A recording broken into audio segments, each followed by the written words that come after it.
ભરતનગર આંગણવાડીમાં એક બાળકને ખોટી જગ્યાએ રસી મૂકવાથી ઇન્ફેક્શન થતાં નાનું એવું જીવ ખૂબ જ હેરાન થયું હતું।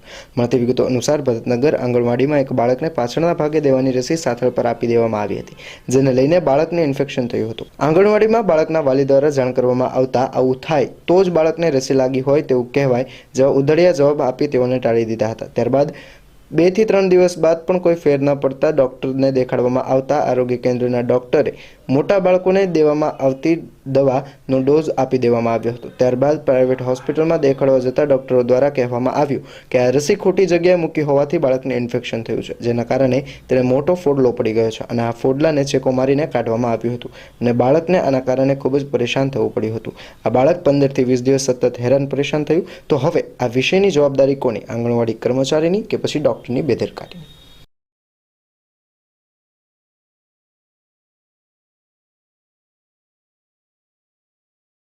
ધર્મિષ્ઠાબેન બનેશસિંહભાઈ જાદવ, ભરતનગર યોગેશ્વરનગર સોસાયટી। મારા બાળકને આંગણવાડીમાં લઈ ગઈ હતી રસી દેવા। 2 અહીંયા સાથળે દેવાય, એક અહીંયા ખંભે આપી અને એક પીવરાવી એમ।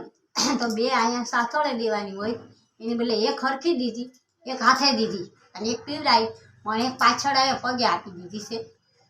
પછી અમે આંગણવાડીમાં ગયા અને એમ કીધું કે આ પગે શું થયું છે?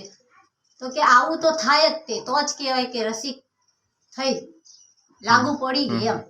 પછી 15 દી થઈ ગયા તો એમ કીધું કે તાવ આવવા માંડ્યો, બાળક રાતે રોવા માંડ્યું, સહન ન થયું, પાછા ગયા તો કે આરોગ્યમાં જાઓ।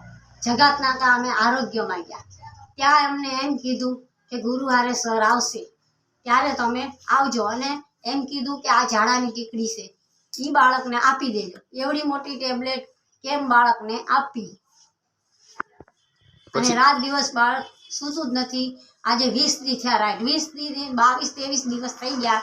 આજે મારા ઘરની પોઝિશન જો ચેકો માર્યો છે ડૉક્ટરે, એમ કીધું રસી અંદર રિજેક્ટ થઈ ગઈ છે અને ગઠ્ઠો કાઢ્યો ને ચેકો માર્યો છે।